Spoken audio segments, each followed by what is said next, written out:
Latest updates ఎప్పటికప్పుడు పొందడానికి Big TV WhatsApp channel follow అవ్వండి. లింక్ డిస్క్రిప్షన్ లో ఉంది.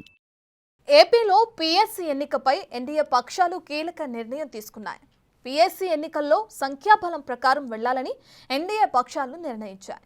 పీఎస్సీ సభ్యత్వానికి ఎన్డీఏ తరపున 9 మంది ఎమ్మెల్యేలు నామినేషన్ దాఖలు చేశారు. అలాగే వైసీపీ తరపున పెద్దిరెడ్డి రామచంద్రారెడ్డి నామినేషన్ వేశారు. 9 నామినేషన్లు మాత్రమే దాఖలైతే పీఎస్సీ ఎన్నిక ప్రక్రియ ఏకగ్రీవం అవుతుంది. అయితే పీఎస్సీలో ఉండాల్సిన సభ్యుల కంటే ఒక నామినేషన్ ఎక్కువ దాఖలు కావడంతో పీఎస్సీ చైర్మన్ ఎన్నిక రసవత్తరంగా మారింది.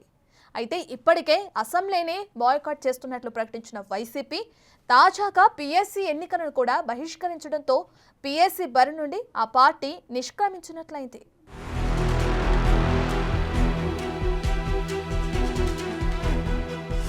పీఏసీ చైర్మన్ ఎంపికలో అనూహ్య పరిణామాలు చోటు చేసుకుంటున్నాయి.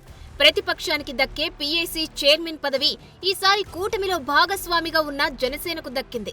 వైసీపీకి సభలో సంఖ్యాబలం లేకపోవడంతో జనసేనకు ఈ పదవి ఇవ్వాలని నిర్ణయించారు. అందులో భాగంగా జనసేన నుంచి భీమవరం ఎమ్మెల్యే పులపర్తి ఆంజనేయులు పేరు పవన్ సూచించారు. పీఏసీ సభ్యత్వానికి కనీసం 18 మంది ఎమ్మెల్యేల బలం ఉండాలి.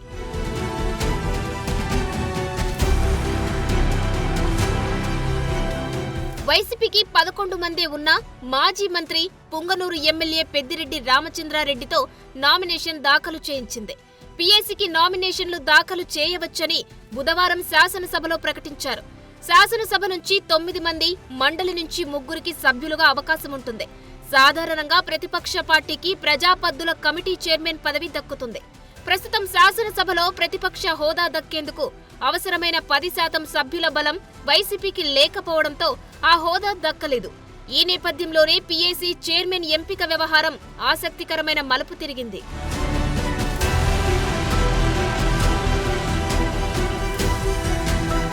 పీఏసీ చైర్మన్ పదవి వాస్తవంగా ప్రతిపక్షానికి ఇవ్వడం ఆనవాయితీ. అయితే ప్రతిపక్ష హోదా వైసీపీకి దక్కలేదు. సభలో కనీసం 18 మంది ఉంటేనే ఈ హోదా దక్కనుంది. అదేవిధంగా పీఏసీ సభ్యుల ఎన్నిక కోసం ఈరోజు నామినేషన్లు స్వీకరించారు.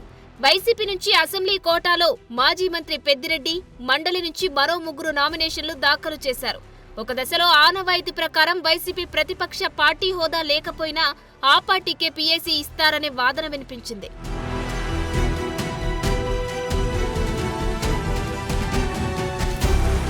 అయితే వైసీపీ నుంచి మాజీ మంత్రి పెద్దిరెడ్డి పేరు పీఏసీ చైర్మన్ గా ఫోకస్ అవ్వడంతో సీన్ మారిపోయింది.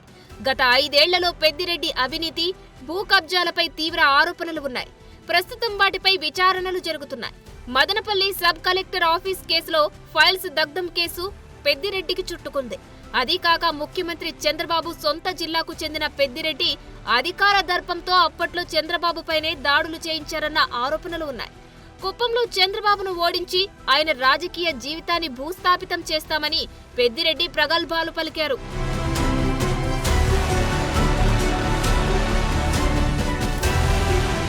దాంతో పెద్దిరెడ్డి కూటమి పార్టీలకు టార్గెట్ అవుతున్నారు. ముఖ్యంగా తెలుగు తమ్ముళ్లు ఆయనపై ఆగ్రహంతో రగిలిపోతున్నారు. ఇలాంటి పరిస్థితులలో కేబినెట్ హోదా ఉన్న పీఏసీ చైర్మన్ పదవి రేసులోకి పెద్దిరెడ్డి రావడం కూటమి వర్గాలకు రుచించడం లేదంటున్నారు. అందుకే అనూహ్యంగా చివరి నిమిషంలో కొత్త ట్విస్ట్ ఇచ్చి జనసేన అభ్యర్థిని రంగంలోకి దించారట. దాంతో శాసనసభ నుంచి వైసీపీ అభ్యర్థిగా నామినేషన్ దాఖలు చేసిన పెద్దిరెడ్డికి స్థానం దక్కకుండా పోయింది. శాసన మండలిలో వైసీపీకి బలం ఉండడంతో అక్కడ నుంచి ఇద్దరికి పీఏసీ కమిటీలో స్థానం దక్కింది. అయితే పీఏసీ చైర్మన్ అయ్యే వ్యక్తి ఎమ్మెల్యే అయి ఉండాలి అనే నిబంధనతో వైసీపీకి పీఏసీ చైర్మన్ పదవి దూరమైంది. స్పీకర్, డిప్యూటీ స్పీకర్ పదవులు టీడీపీ తీసుకోవడంతో పీఏసీ చైర్మన్ పదవి జనసేనకు ఇవ్వాలని సీఎం నిర్ణయించారు. ఈ పదవికి తొలుత మాజీ మంత్రి కొణతాల పేరు తెరమీదకు వచ్చింది. అయితే స్పీకర్ అదే జిల్లా వారు కావడంతో పశ్చిమ గోదావరి జిల్లా భీమవరం ఎమ్మెల్యే పులపర్తి రామాంజనేయులు పేరు పవన్ సూచించారు. దీంతో పీఏసీ చైర్మన్ గా రామాంజనేయులు ఎంపిక లాంఛనం పూర్తయింది.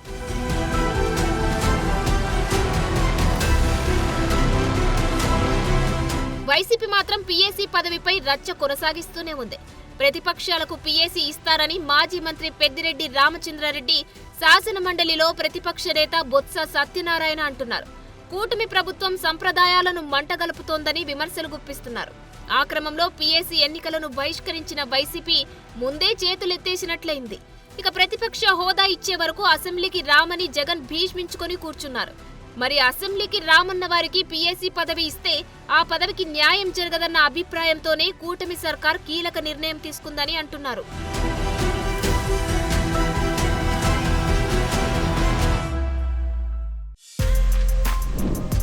For more videos like this, subscribe Big TV channel.